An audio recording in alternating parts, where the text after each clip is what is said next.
안녕하세요. 사연 읽어주는 남녀입니다. 오늘도 와주셔서 감사드리며 그럼 오늘의 사연 바로 시작하겠습니다. 주말 아침이었어요. 남편이 급하게 옷을 갈아입더니 가게에 급한 일이 생겼다며 나갔습니다.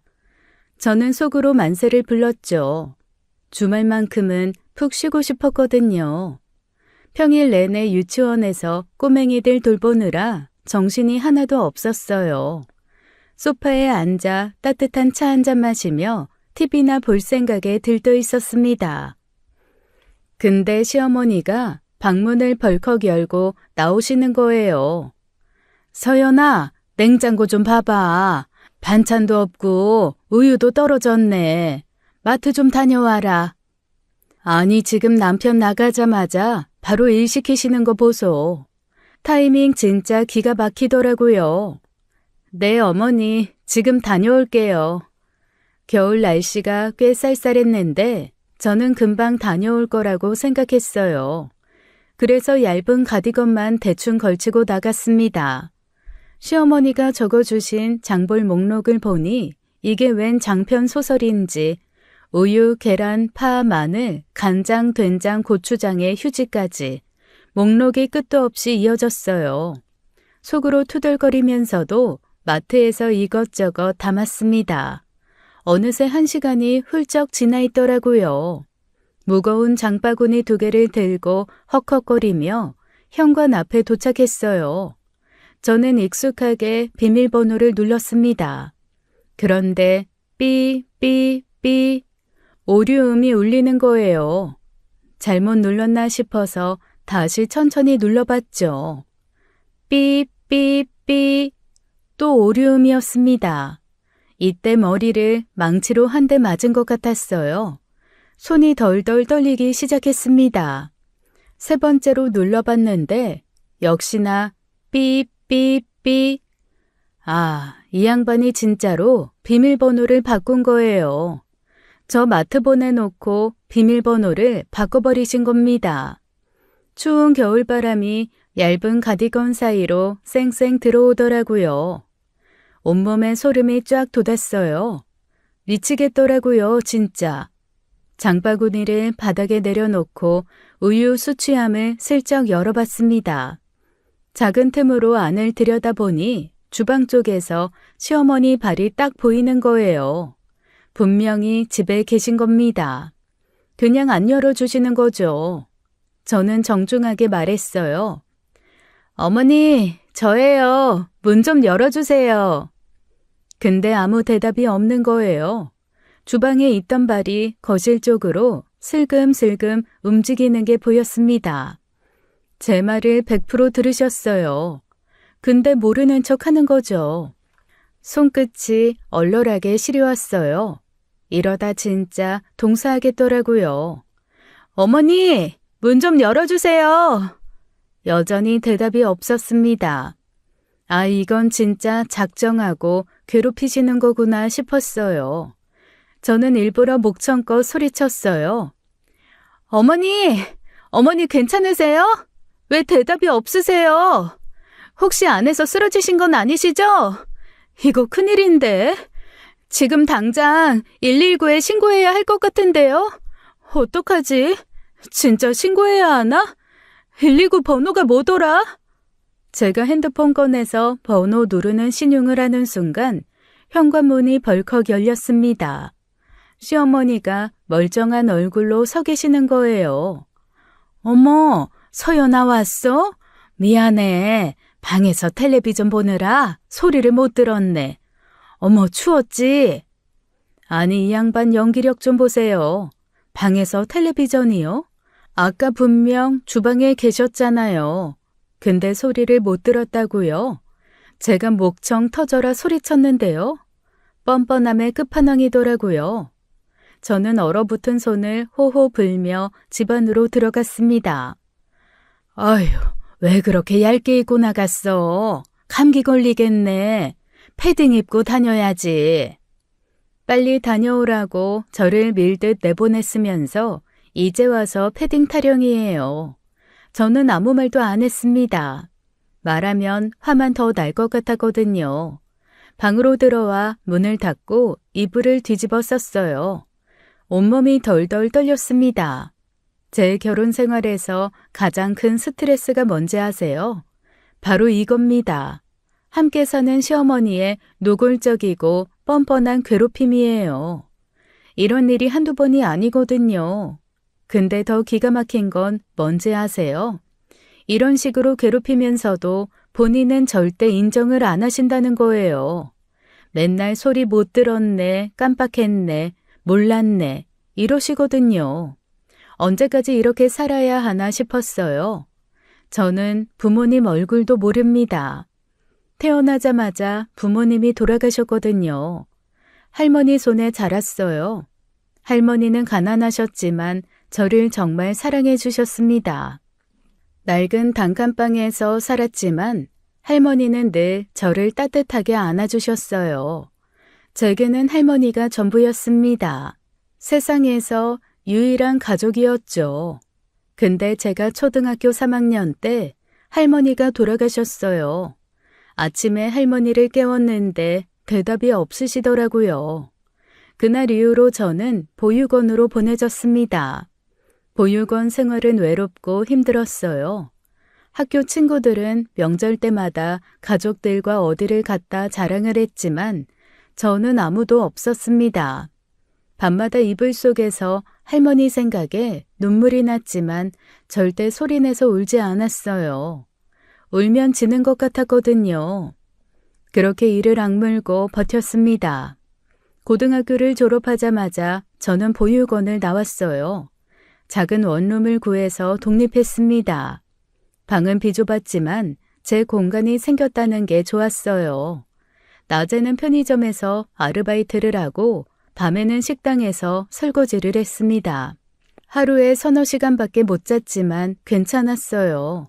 젊을 때 고생은 사서도 한다잖아요. 2년 동안 악착같이 돈을 모았습니다. 통장 잔고가 조금씩 늘어나는 게 보일 때마다 힘이 났어요. 그리고 드디어 유아교육과에 입학했습니다. 제 꿈은 유치원 선생님이었거든요. 대학 4년 내내 저는 학비랑 생활비를 혼자 벌었어요.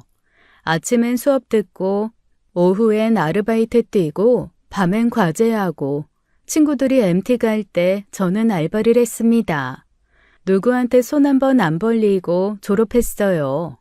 힘들었지만 자랑스러웠습니다. 졸업하고 나서 사립 유치원 교사로 취직했어요. 드디어 안정적인 직장을 갖게 된 겁니다. 월급을 처음 받았을 때 정말 기뻤어요. 통장에 찍힌 숫자를 보면서 울컥했습니다. 저는 비록 혼자였지만 스스로 읽어낸 제 삶이 자랑스러웠어요. 아무도 도와주는 사람 없이 여기까지 왔잖아요. 그게 저한테는 큰 자부심이었습니다. 남편을 만난 건 3년 전이에요. 어느 금요일 저녁이었어요. 퇴근하고 집에 들어왔는데 너무 피곤하더라고요. 저녁 해먹기도 귀찮아서 치킨을 배달시켰습니다. 금요일엔 치킨이죠. 30분쯤 지나니까 초인종이 울렸어요. 드디어 왔구나 싶어서 후다닥 문을 열었습니다. 근데 배달기사가 건네준 봉지를 보니 뭔가 이상한 거예요. 치킨 박스가 아니라 족발 봉지였거든요. 배달기사가 황급히 계단을 내려가더라고요. 저기요, 저 치킨 시켰는데요? 양념치킨. 저는 급하게 배달기사를 뒤따라 내려갔습니다. 그런데 아래층에서 웬 남자가 나와서 두리번거리고 있는 거예요. 남자 손에는 치킨 봉지가 들려 있었습니다. 저 족발 시켰는데 치킨이 이거 제 거 아닌 것 같은데. 저랑 그 남자랑 눈이 딱 마주쳤어요. 서로 어이없다는 표정으로 웃음이 났습니다. 배달기사가 실수로 음식을 바꿔 배달한 거였어요. 근데 치킨도 되게 맛있어 보이는데요. 냄새도 좋고 족발도 맛있어 보이고 둘 다 먹고 싶네. 저도 슬쩍 족발 봉지를 보니까 진짜 맛있어 보이더라고요. 보쌈에 막국수까지 세트로 들어있는 거예요. 저도 족발 완전 먹고 싶긴 한데. 그럼 우리 반반 나눠 먹을까요? 저도 치킨 진짜 먹고 싶거든요. 이왕 이렇게 된 거 반반하면 둘 다 먹을 수 있잖아요. 저는 잠깐 고민했어요. 근데 뭐 나쁠 거 없잖아요. 좋아요. 그럼 반반씩 나눠요. 오케이, 잠깐만요. 제가 그릇 좀 가져올게요. 금방 올게요. 남자가 후다닥 집으로 들어갔다가 그릇이랑 비닐봉지를 들고 내려왔어요. 우리는 계단 한쪽에 앉아서 치킨이랑 족발을 반씩 나눠 담기 시작했습니다. 치킨은 다리 1개, 날개 1개씩 하면 되겠네요. 좋아요. 족발도 반으로 나누고 막국수도 반씩 나눠요. 야채도 똑같이요. 그렇게 음식을 나누면서 자연스럽게 대화가 오갔어요. 서로 웃음도 많이 났고요. 저 혼자 사는데 금요일마다 배달시켜 먹거든요. 요리는 못해서. 저도요. 요리하기 귀찮아서 맨날 시켜 먹어요. 혼밥 전문가죠. 아, 그럼 다음에도 이렇게 음식 시켜서 반반 나눠 먹을까요? 연락처 알려주시면 제가 연락드릴게요. 괜찮으시면요. 솔직히 좀 뜬금없긴 했는데 나쁜 느낌은 아니었어요. 웃는 얼굴도 괜찮아 보였고요. 좋아요. 여기 제 번호예요. 그렇게 연락처를 주고받았습니다. 그 남자는 다음 주에 바로 연락을 했어요. 우리는 자주 만나서 맛집을 찾아다니며 먹방 데이트를 했습니다. 1년 동안 연애하다가 결혼을 결심하게 됐어요. 그게 지금의 제 남편입니다. 결혼을 위해 남편이랑 시어머니 집으로 인사를 갔어요. 남편은 홀어머니 밑에서 자란 외아들이었어요. 시어머니는 남편을 정말 애지중지 키우셨다고 하더라고요. 처음 뵀을 때는 괜찮았어요. 시어머니가 차도 내주시고 이것저것 물어보셨거든요. 부모님은 뭐 하시니? 어머니, 저는 부모님이 안 계세요. 어릴 때 할머니 손에서 자랐고요. 그 순간 시어머니 표정이 싹 변하더라고요. 웃던 얼굴이 얼음장처럼 굳어졌습니다. 뭐? 그럼 구하라는 거니? 네, 그렇습니다. 이건 안 돼. 결혼 안 돼. 딱 잘라 말씀하시는 거예요. 엄마, 그게 무슨 말이야? 내가 널 어떻게 키웠는데. 고아 출신이라니 이건 절대 안 돼. 엄마, 서연이가 뭘 잘못했어? 부모님 없는 게 서연이 잘못이야? 무슨 쌍팔년도도 아니고 고작 그런 이유로 갑자기 반대를 해요. 그것도 서연이 있는 앞에서 서연이 민망하게. 남들은 그 이야기 들으면 위로를 해줘. 힘들었겠다고. 그런데 엄마는 무슨? 이놈의 새끼가 안 돼. 절대 안 돼. 어머니, 제가 정말 잘할게요. 제 역시 내조 잘하겠습니다. 허락해 주세요. 저희가 계속 설득했지만 시어머니는 끝까지 반대하셨어요. 그러다 갑자기 시어머니가 테이블 위에 있던 커피를 집어 드시더니 제게 확 뿌리시는 거예요. 근데 제가 어렸을 때부터 운동신경이 정말 좋았거든요. 저도 모르게 반사적으로 몸을 확 옆으로 피했습니다. 그런데 왜 그런 거 있잖아요. 뿌리는 사람도 목표물이 갑자기 움직이면 자기도 모르게 그 움직이는 쪽으로 뿌리게 되잖아요. 그래서 남편이 그 커피를 정통으로 뒤집어 쓴 거예요. 얼굴이며 셔츠며 온통 커피 범벅이 됐습니다. 뭐야, 엄마. 어머, 이게 무슨 짓이야? 네가 거기서 피하면 어떡해? 네가 피하는 바람에 내 아들이 다 맞았잖아. 죄송합니다, 어머니. 제가 반사신경이 좋아서. 저는 한편으로는 억울하기도 했어요. 갑자기 커피를 뿌리시는데 안 피할 수가 있나요? 그래도 첫인사 자리에서 화를 낼 수도 없잖아요. 정말 죄송합니다, 어머니. 그럼 한 잔 더 타오시면 이번엔 제가 안 피하고 맞을게요. 뭐? 뭐라고? 너 지금 나한테 빈정거리는 거냐? 아니에요. 빈정이라뇨. 진심입니다. 이 버르장머리 없는 게 당장 내 집에서 나가! 엄마, 지금 뭐 하는 거야? 아유, 내가 다 부끄럽다. 남편이 제 손을 확 잡고 일어섰습니다. 그리고는 그대로 시댁문을 박차고 나와버렸어요. 차에 타자마자 남편이 말했습니다. 미안해. 우리 엄마가 너무하셨다. 아니야, 내가 미안해.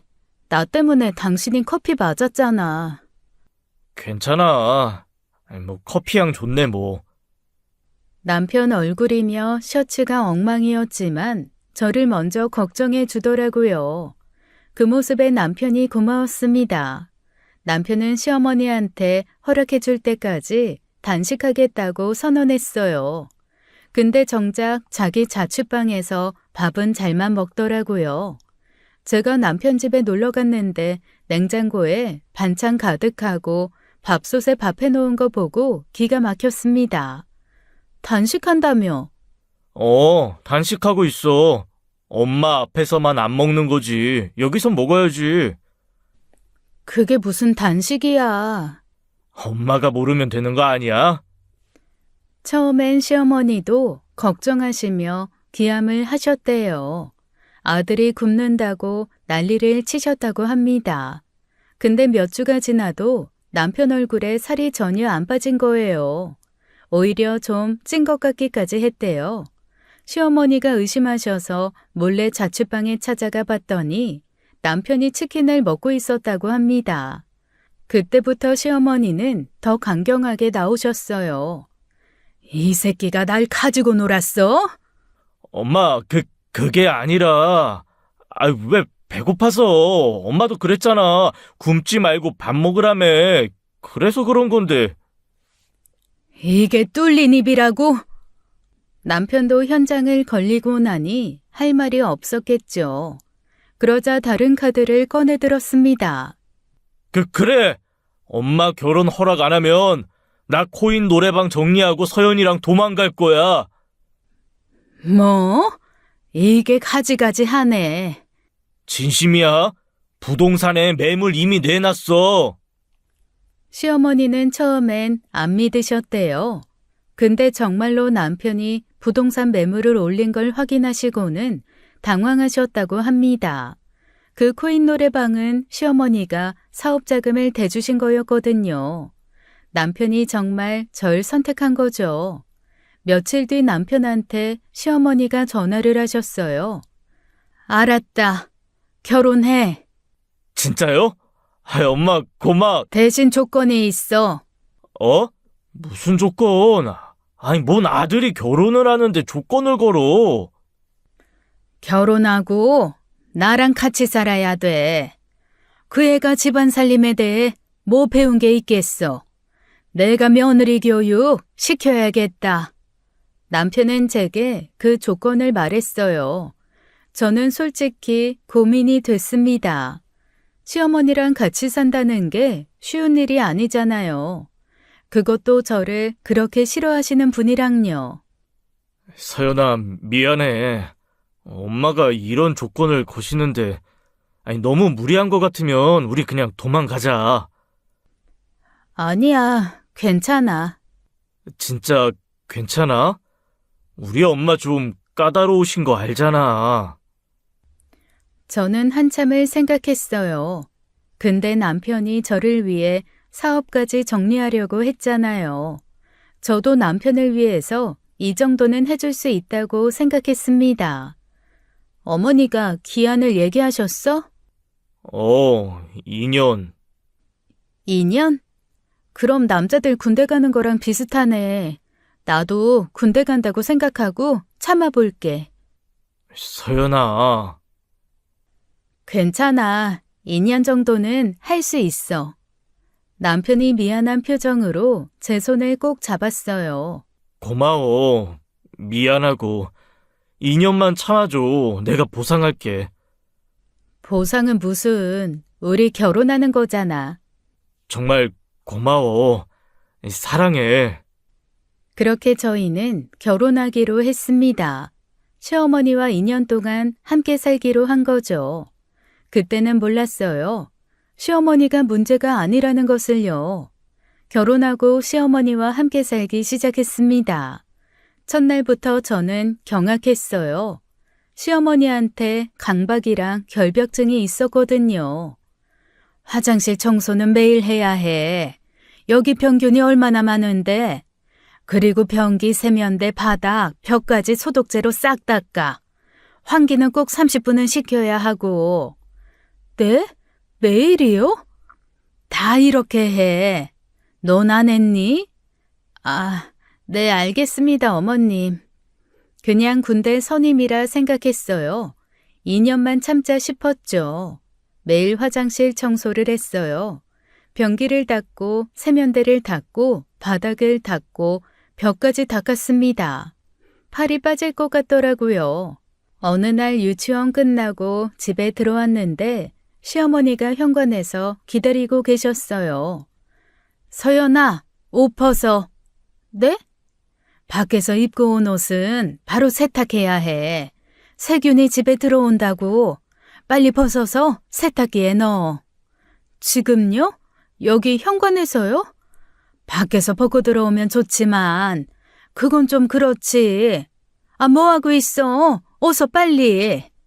저는 현관에서 옷을 벗어야 했어요. 그리고 바로 세탁기를 돌려야 했습니다.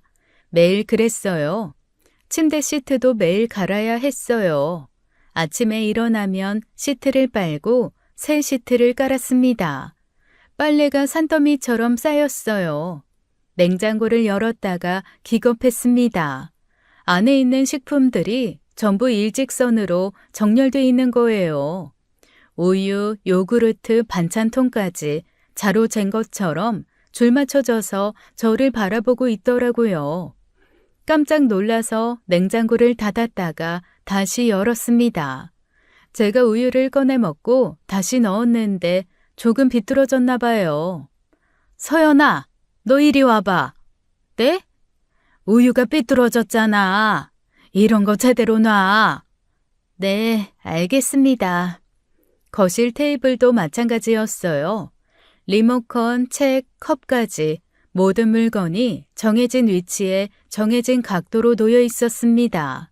제가 리모컨을 쓰고 놓았는데 각도가 조금 틀어졌나 봐요.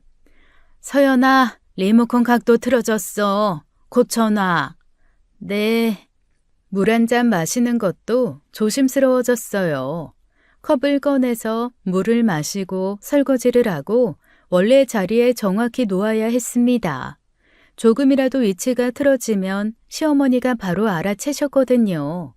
숨 쉬는 것도 조심스러웠습니다. 집안에서 제대로 움직일 수가 없었어요. 뭘 만지면 그걸 다시 원래대로 돌려놔야 했고 조금이라도 흐트러지면 혼났습니다. 남편은 대체 여기서 어떻게 살았나 싶었어요. 남편이 퇴근하면 저는 완전히 녹초가 돼 있었어요. 유치원에서 일하고 집에 와서 청소하고 빨래하고 정리하고 말도 제대로 못할 정도로 지쳐 있었습니다. 처음엔 단순히 2년만 참으면 된다고 생각했거든요. 근데 하루하루가 너무 길더라고요.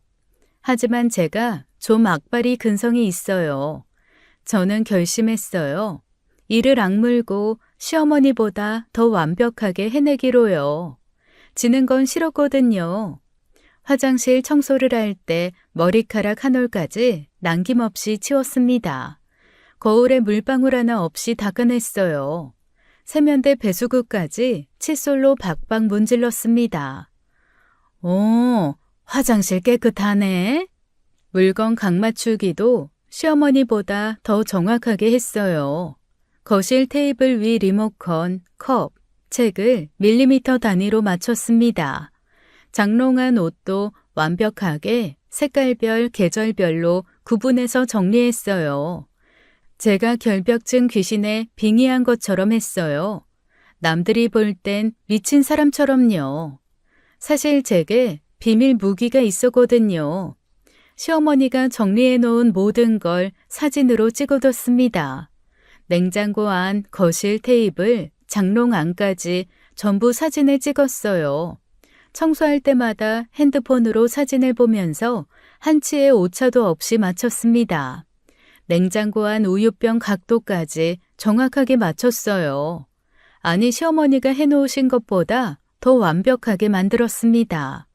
집안 구석구석 먼지 하나 없이 깔끔하게 유지했어요. 시어머니가 요구하는 것 이상을 해냈습니다.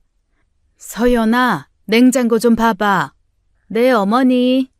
시어머니가 냉장고를 열어보시더니 아무 말 없이 닫으셨어요. 트집 잡을 게 없었던 거죠. 속으로 쾌재를 불렀습니다. 처음 몇 달은 시어머니가 계속 트집을 잡으려고 하셨어요.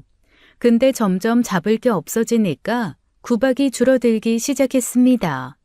3개월쯤 지났을 때였어요. 퇴근하고 집에 들어왔는데 시어머니가 저녁을 준비해 놓으신 거예요. 서연아, 저녁 먹어. 네? 어머니가 해주신 거예요? 넌 일하고 오느라 힘들지 않아. 저는 깜짝 놀랐어요. 시어머니가 처음으로 제게 밥을 차려주신 겁니다. 감사합니다, 어머니. 잘 먹을게요. 많이 먹어. 그날 이후로 시어머니의 태도가 조금씩 부드러워졌어요. 저녁을 미리 준비해 주시기도 하고 말투도 차분해졌습니다. 서연아, 오늘 유치원에서 힘든 일 없었어? 네, 괜찮았어요, 어머니. 고생 많다. 애들 돌보는 게 쉬운 일이 아닌데. 제 노력이 시어머니한테 통한 거예요. 속으로 너무 기뻤습니다. 남편도 변화를 느꼈어요. 서연아, 우리 엄마 요즘 많이 좋아지셨다? 응, 나도 느꼈어. 고마워. 네가 정말 잘해줘서 엄마 마음이 풀린 것 같아. 다행이야. 이제 좀 살 것 같아. 조금만 참으면 우리 분가할 수 있어. 조금만 더 힘내. 응, 할 수 있어. 저는 조금씩 희망을 품기 시작했어요. 시어머니가 저를 인정해 주시는 것 같았거든요. 앞으로 1년 반만 더 버티면 된다고 생각했습니다. 시어머니는 차츰 저를 예뻐하기 시작하셨어요. 어느덧 결혼 생활 2년이 지났습니다.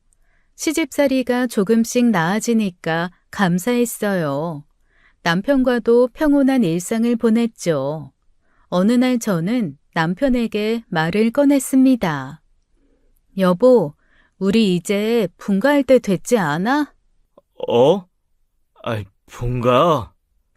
어머니랑 2년 같이 살기로 했잖아. 이제 2년 다 됐어. 그게... 남편이 말을 흐렸어요. 뭔가 이상했습니다. 왜? 무슨 일 있어? 아니야, 그냥... 여보, 솔직하게 말해줘. 무슨 일인데? 남편은 한참을 망설이다가 입을 열었어요. 사실은 가게가 잘 안 돼. 뭐? 코인 노래방? 매달 적자야. 요즘 코인 노래방이 너무 많아져서 손님이 줄었어. 얼마나 안 되는데? 매달 몇백씩 적자고 은행 빚도 좀 있어. 빚이 얼마나 되는데? 한 5천 정도. 저는 깜짝 놀랐습니다. 5천이라뇨. 왜 진작 말 안 했어? 너한테 걱정 끼치기 싫었어. 내가 알아서 해결하려고 했는데. 남편의 얼굴이 많이 지쳐 보였어요. 혼자 끙끙 앓고 있었던 거죠. 바보야, 우리 부부잖아. 같이 해결하면 되지. 미안해. 미안하긴. 우리 같이 해결해보자. 어떻게? 일단 당분간 내 월급으로만 생활하자. 당신 가게 수입은 전부 빚 갚는 데 쓰고. 그래도 돼? 당연하지. 우리 같이 사는 거잖아. 고마워. 저는 통장을 확인해 봤어요. 그동안 모아둔 저축이 좀 있었습니다. 여보, 내 저축으로 빚 일부 갚자. 뭐? 안 돼. 그건 네 돈인데. 우리 돈이지. 빨리 빚부터 줄여야 이자라도 덜 나가. 서연아, 정말 미안해. 미안해하지 마. 우리 같이 이겨내자. 남편은 처음엔 계속 거부했어요. 제 돈을 쓰기 미안하다고 했습니다. 당신이 나한테 코인 노래방 정리하고 도망가겠다고 했잖아. 그때 나 때문에 큰 결심한 거 알아. 이번엔 내가 당신 도울 차례야. 서연아, 우리 부부잖아. 같이 힘들 때 서로 돕는 거지. 남편은 결국 제 말을 받아들였어요. 제 저축으로 빚 중 일부를 갚았습니다. 정말 고마워. 내가 꼭 사업 일으켜서 보답할게. 그래, 천천히 해. 우리 같이 힘내자. 미안하고 고마워. 남편이 제 손을 꼭 잡았어요. 힘들었지만 우리가 함께라면 이겨낼 수 있다고 생각했습니다. 분가는 좀 더 미뤄야 할 것 같았어요. 하지만 괜찮았어요. 그땐 시어머니께서 제게 잘해주시니 시집살이가 크게 힘들진 않았거든요. 하지만 시어머니가 변했습니다. 남편의 사업이 계속 안 풀리자 시어머니 태도가 변하기 시작했어요. 재혁이가 이렇게 힘든 게 다 누구 때문인지 알아? 네? 처가가 있었으면 이럴 때 도와줬을 거 아니냐. 그런데 네가 고아 출신이라 도와줄 사람이 없잖아. 어머니, 제가 제 저축으로 빚도 갚아줬어요. 몇 푼 안 되는 걸로 너 생색내냐? 어머니, 말씀이 내가 사람을 잘못 들였어. 그래서 내 아들이 이렇게 고생하는 거야. 제가 뭘 잘못했다는 건지 모르겠더라고요. 남편 사업이 안 되는 게 제 잘못인가요? 그날부터 시어머니는 다시 저한테 트집을 잡기 시작했어요. 서연아, 화장실 청소 제대로 했어? 다시 해. 어머니, 제대로 했어요. 냉장고도 엉망이네. 이게 뭐야? 각도도 안 맞고. 네, 다시 할게요. 거실 정리도 제대로 안 됐어. 먼지 쌓였잖아. 넌 이게 안 보이니? 매일 트집을 잡으셨어요. 아침에 일어나면 화장실 청소부터 시작했습니다. 유치원 가기 전에 집안 정리를 했어요. 퇴근하고 오면 또 청소하고 정리했습니다. 온몸이 파김치가 됐어요. 서연아, 너 요즘 피곤해 보여. 아니야, 괜찮아. 얼굴이 안 좋은데? 일이 좀 바빠서 그래. 걱정 마. 남편한테는 말하지 않았어요. 남편이 가게 일로 스트레스 받고 있는데 제가 시어머니 때문에 힘들다고 하면 더 걱정할 것 같았거든요. 그러던 어느 날이었어요. 시어머니가 갑자기 저를 불러 세우셨습니다. 서연아, 내가 점 보고 왔어. 네? 우리 재혁이 일이 너무 안 풀려서 점집 갔더니 다 이유가 있더라고. 무슨 이유요? 너랑 재혁이랑 궁합이 안 맞대. 네가 재혁이 길을 다 막고 있다는 거야. 어이가 없었어요. 무슨 21세기의 궁합 타령인지. 어머님, 그 말을 믿으세요? 그럼 믿지. 그러니까 너 이혼해라. 네? 귓구녕이 막혔어? 제발 좀 꺼지라고. 네? 어머니, 그게 무슨 말씀이세요? 못 알아들어? 이혼하라고. 난 내 아들부터 살려야겠다. 시어머니가 갑자기 제 방으로 들어가시더니 옷장을 열었어요. 그리고는 제 옷들을 밖으로 던지기 시작했습니다. 어머니, 뭐 하시는 거예요? 짐 싸! 당장 나가! 제 옷들이 거실 바닥에 널브러졌어요. 저는 황급히 옷들을 주우려 했습니다. 고아 주제에 감히 내 아들을! 그 순간 뭔가 끊어지는 소리가 들렸어요. 제 인내심이 한계에 도달한 겁니다. 그런 말씀 좀 그만하세요.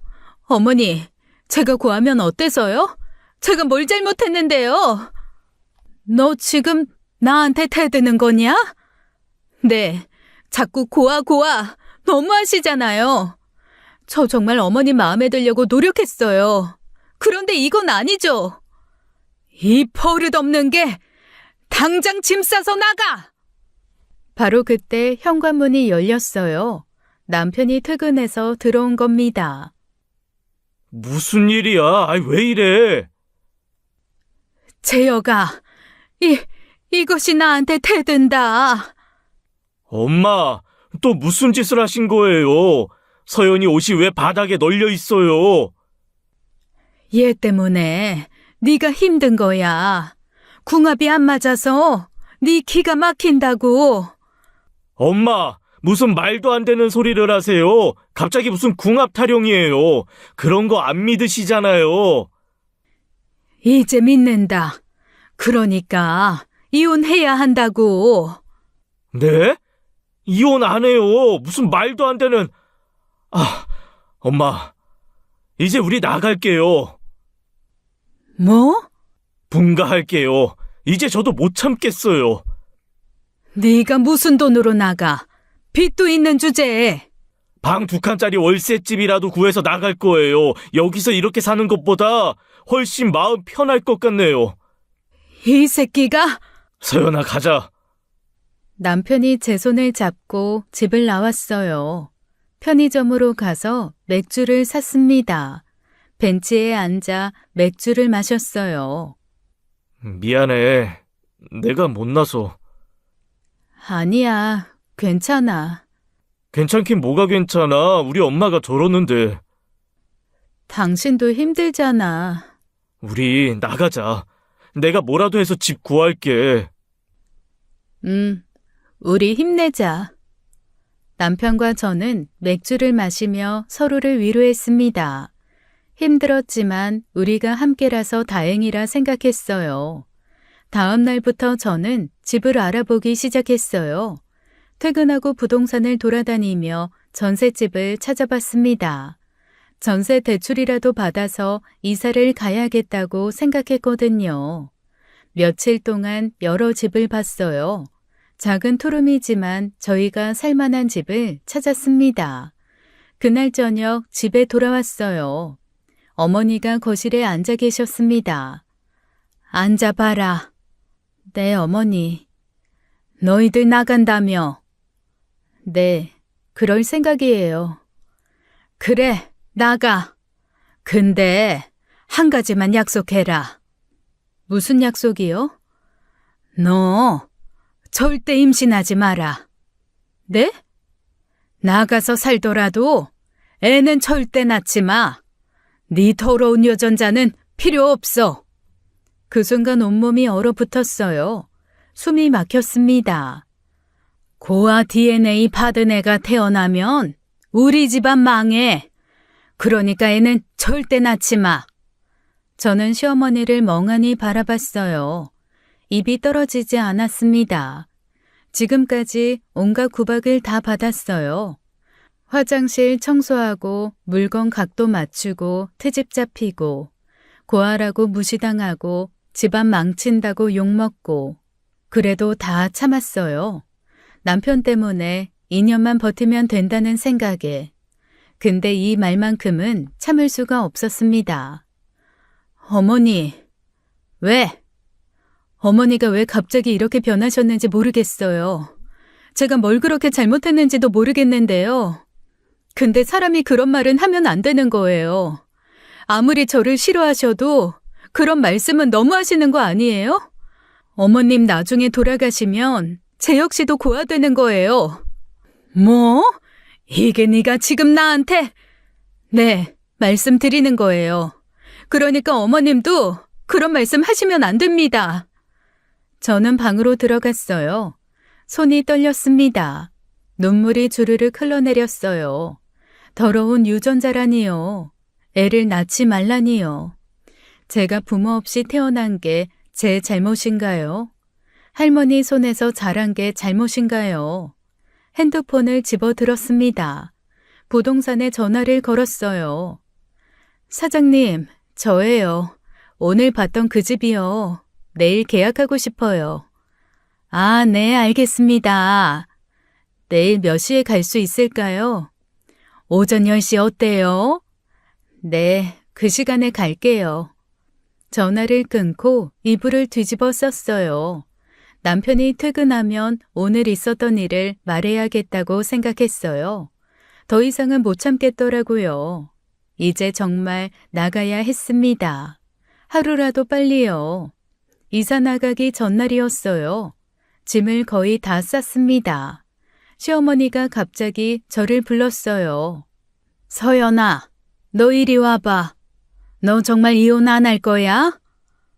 네, 안 해요. 내가 몇 번을 말했잖아.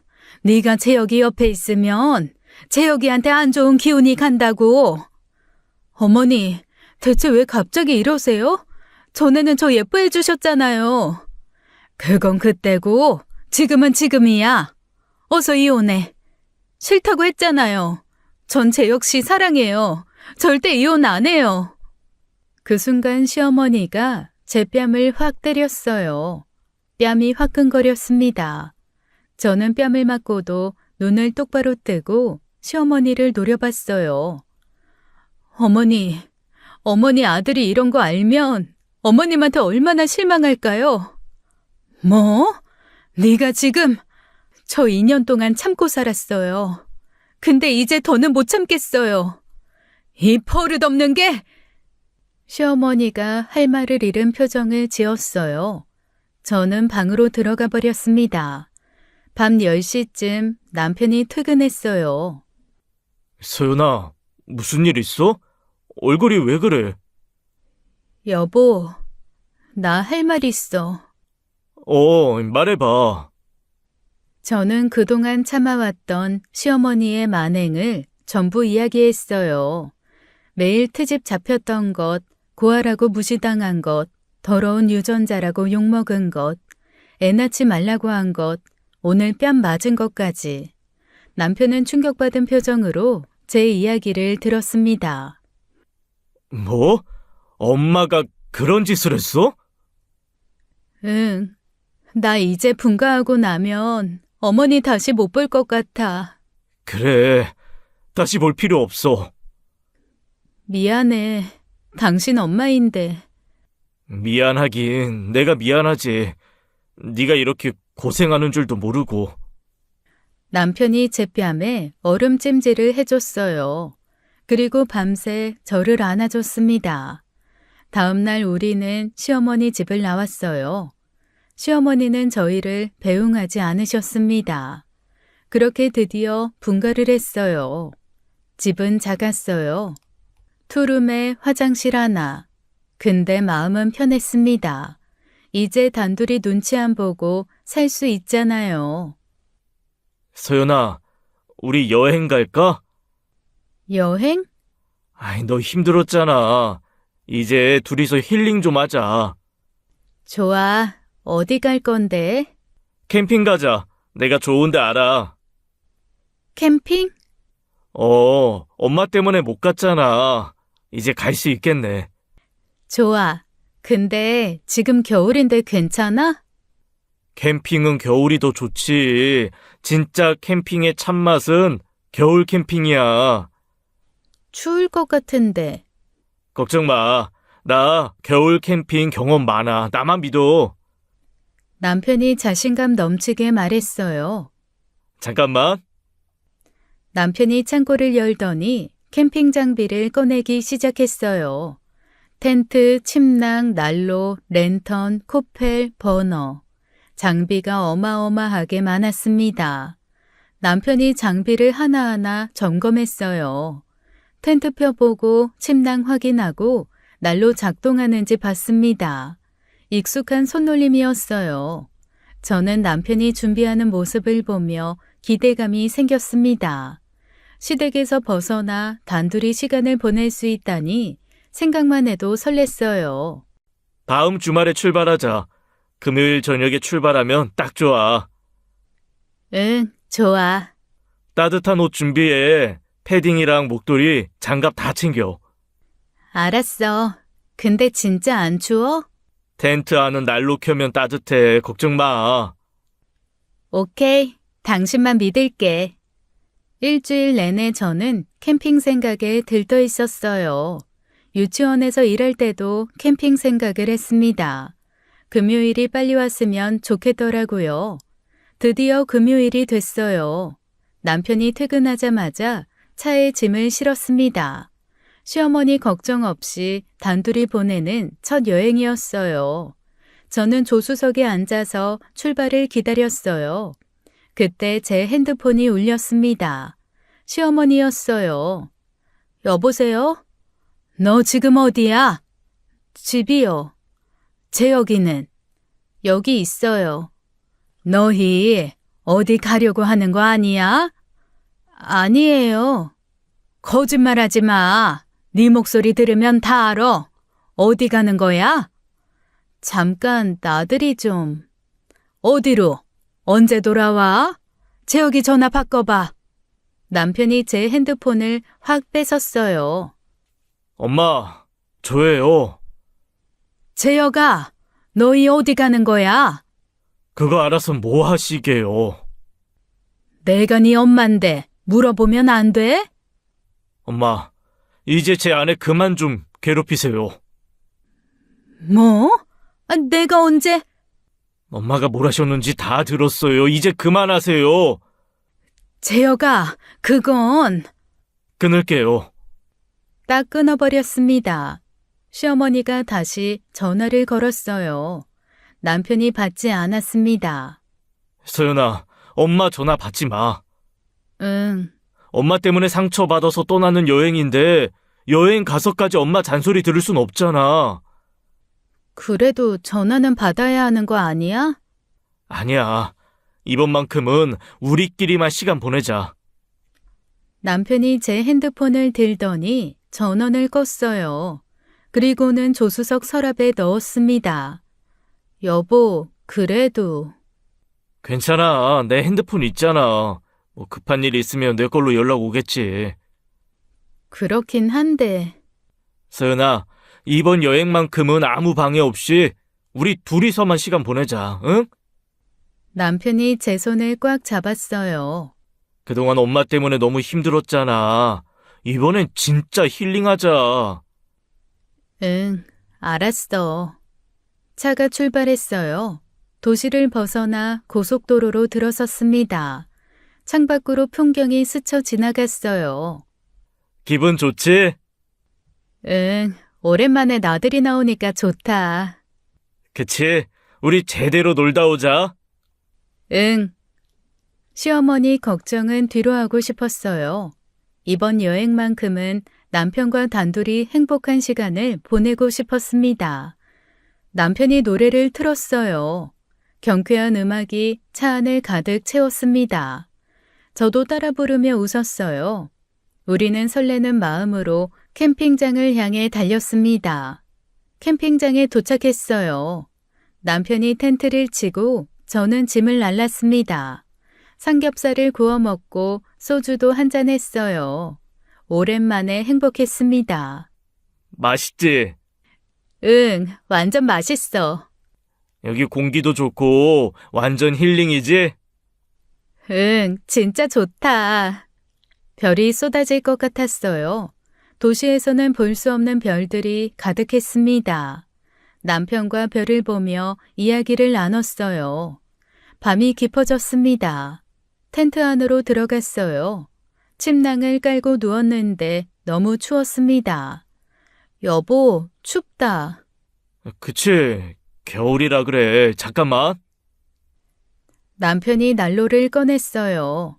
텐트 안에 난로를 켜기 시작했습니다. 여보, 텐트 안에서 난로 켜도 돼? 위험하지 않아? 괜찮아. 난 노지 캠핑 마스터야. 겨울 캠핑 경험 많거든. 그래도 불나면 어떡해. 아유, 걱정 마. 환기도 하고 있고 문제 없어. 남편이 자신 있게 말했어요. 난로가 켜지자 텐트 안이 따뜻해졌습니다. 따뜻한 텐트 안에서 편안하게 잠이 들었어요. 남편 품에 안겨서 깊은 잠에 빠졌습니다. 한밤중이었어요. 눈을 뜨려고 했는데 눈꺼풀이 무거웠습니다. 몸이 제대로 움직이지 않았어요. 머리가 무겁고 어지러웠습니다. 의식이 흐릿했어요. 남편을 부르려고 했는데 목소리가 나오지 않았습니다. 입이 떨어지지 않았어요. 소리를 내려고 했지만 아무 소리도 나지 않았습니다.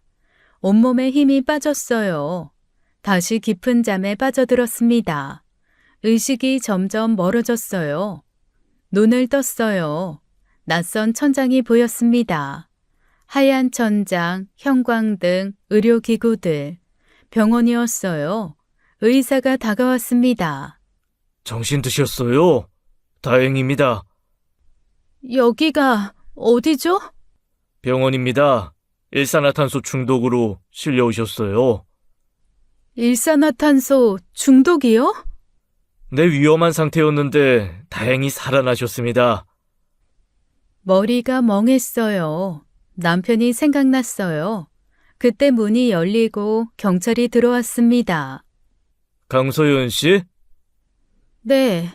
그런데 재혁 씨는요? 제 남편이요. 저랑 같이 있었는데 재혁 씨는 괜찮아요? 네, 괜찮습니다. 말씀드리기 힘든 내용인데요. 남편분이 부인을 살해하려 한 것으로 보입니다. 네? 무슨 소리세요? 남편 윤재혁 씨가 부인 몰래 생명보험을 여러 건 가입했습니다. 그리고 보험금을 타기 위해 이번 캠핑을 계획한 것으로 보입니다. 네? 무슨 말도 안 되는 소리를. 말도 안 돼요. 그럴 리가 없어요. 텐트 안에 난로를 켜놓고 환기를 막았습니다. 일산화탄소 중독으로 사망하게 만들려던 거죠. 온몸이 얼어붙었어요. 숨이 막혔습니다. 아니에요. 저희 남편 그런 사람 아니에요. 시어머니이신 한명희 씨가 급하게 신고하셨습니다.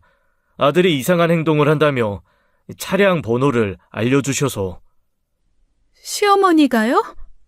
네, 한명희 씨 신고로 차량을 추적해서 찾았습니다. 조금만 늦었어도 위험했을 겁니다. 시어머니가요? 그렇습니다. 윤재혁 씨는 현재 살인 미수 혐의로 체포되어 조사받고 있습니다. 믿을 수가 없었어요. 남편이 저를 죽이려 했다니. 충격 받으셨을 텐데 좀 쉬세요. 나중에 다시 조사받으러 와주셔야 합니다. 네. 경찰이 나갔어요. 저는 멍하니 천장을 바라봤습니다. 남편이 저를 사랑한다고 했어요. 고맙다고 미안하다고도 했어요. 꼭 보답하겠다고 약속했어요. 다 거짓말이었습니다.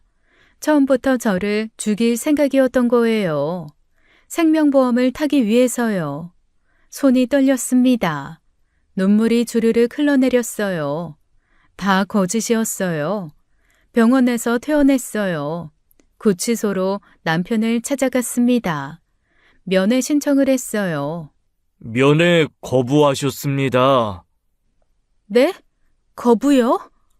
네, 윤재혁 씨가 면회를 원치 않는다고 하셨어요. 남편은 저를 보기 싫어하는 거였어요. 당연하죠. 자기가 죽이려 했던 사람인데요. 며칠 뒤 경찰서에서 연락이 왔습니다. 조사 결과를 설명해 준다고 했어요. 윤재혁 씨가 부인 핸드폰을 몰래 사용해서 비대면으로 생명보험을 여러 건 가입했습니다. 제 핸드폰으로요? 네, 부인 명의로 가입했어요. 수익자는 본인으로 설정했고요. 몇 건이나요? 총 7건입니다. 보험금은 약 3억 정도 됩니다.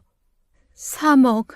사업 적자가 나기 시작한 시점부터 집중적으로 가입했어요. 언제부터요? 결혼 직후부터 조금씩 가입하기 시작했습니다. 처음엔 소액이었다가 점점 금액을 늘렸어요. 온몸이 얼어붙었어요. 가장 큰 보험은 작년에 가입했습니다. 빚이 많이 늘어난 시기죠. 그때가 제가 저축으로 빚 갚아준 때예요. 그랬군요. 그 시점에 2억짜리 보험을 가입했더라고요. 제가 남편 도와주겠다고 돈을 줬을 때 남편은 보험금을 더 늘린 거예요. 눈물이 났습니다. 한명희 씨 진술에 따르면 작년 말쯤 아들이 이상하다는 걸 느꼈다고 합니다. 작년 말이요? 그때였어요. 시어머니가 갑자기 태도가 변한 게요. 시어머니가 저한테 이혼하라고 했던 것, 꺼져달라고 했던 것, 더러운 유전자라고 했던 것, 심지어 뺨까지 때렸던 것, 다 저를 살리려고 했던 거였어요. 저는 아무 말도 할 수 없었어요. 결혼 직후부터 남편은 저를 죽일 계획을 세웠습니다. 사랑한다고 말하면서, 미안하다고 말하면서, 고맙다고 말하면서 남편은 처음부터 저를 이용할 대상으로만 본 겁니다. 죽여서 돈을 챙길 대상. 분노가 치밀었어요. 배신감에 온몸이 떨렸습니다. 시어머니 집으로 찾아갔어요. 초인종을 눌렀습니다. 한참 뒤에 문이 열렸어요. 시어머니가 나타났습니다. 많이 늙으셨더라고요. 예전의 날카로운 모습은 없었어요. 지쳐 보였습니다. 어머니, 들어와. 거실로 들어갔어요. 예전과 똑같이 정돈된 집이었지만 어딘가 쓸쓸해 보였습니다. 어머니, 감사합니다. 뭐가? 절 구해주셔서 감사해요. 어머니 아니었으면 전 죽었을 거예요. 감사할 필요 없다. 어머니, 너 때문에 한 게 아니야. 내 아들이 살인자 되는 거 막은 것 뿐이야. 시어머니는 고개를 돌리셨어요. 내 아들이 감옥 가는 게 차라리 나아, 살인자보다는. 어머니, 이제 가봐. 볼 일 없잖아. 시어머니가 차갑게 말씀하셨지만 저는 알고 있었어요. 시어머니가 얼마나 괴로웠을지를요. 아들이 며느리를 죽이려 한다는 걸 알았을 때, 며느리를 살리려고 구박하고 이혼 종용했을 때, 그리고 결국 자기 손으로 자기 아들을 신고했을 때, 얼마나 피눈물을 흘렸을까요? 어머니, 건강하세요. 정말 감사합니다. 시어머니는 아무 대답도 하지 않으셨어요. 저는 집을 나왔습니다. 남편은 살인미수로 재판을 받았어요. 징역 8년을 선고받고 교도소로 수감됐습니다. 저는 이혼 소송을 진행했어요. 남편은 아무 이의 없이 이혼에 동의했습니다. 법적으로 완전히 남이 됐어요. 다시 혼자가 됐습니다. 작은 원룸으로 이사를 갔어요. 예전에 혼자 살던 것처럼요. 근데 이번엔 두렵지 않았어요. 할머니 돌아가시고 혼자가 됐을 때는 무서웠거든요. 세상에 혼자 남겨진 것 같았어요. 근데 이번엔 달랐습니다. 저는 이미 혼자 살아남는 법을 알고 있었어요. 죽을 뻔한 일에도 살아남았어요. 이제 뭐든 할 수 있을 것 같았습니다. 유치원에서 아이들을 가르쳤어요. 퇴근하고 집에 와서 혼자 저녁을 먹었습니다. 외롭지 않았어요. 주말에는 친구들을 만났어요. 혼자 영화도 보고 카페에도 갔습니다. 천천히 다시 시작하는 거예요. 언젠가는 또 누군가를 사랑할 수 있을지도 몰라요. 아닐 수도 있고요. 근데 괜찮았어요. 저는 이제 혼자서도 잘 살 수 있으니까요. 지금까지 사연 읽어주는 남녀였습니다. 끝까지 시청해주신 여러분 감사드리며 저희는 다음 사연으로 돌아올게요. 감사합니다.